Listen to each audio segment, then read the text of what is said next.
വലിയൊരു ഡെസേർട്ടിൽ ഒരു റോസാ ചെടിയും ഒരു കാക്ടസും ഉണ്ട്.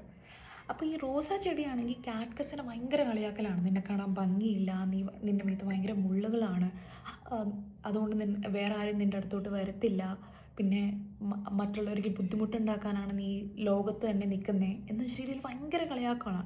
അപ്പോൾ കാക്ടസ് ചെടിക്ക് ഭയങ്കര വിഷമമാണ് ഇതൊക്കെ കേൾക്കുമ്പോൾ. അപ്പോൾ ഒരു ദിവസം അവിടെ വരൾച്ച നടക്കും. അപ്പോൾ റോസാ ചെടിക്കാണെങ്കിൽ വെള്ളം വേണം.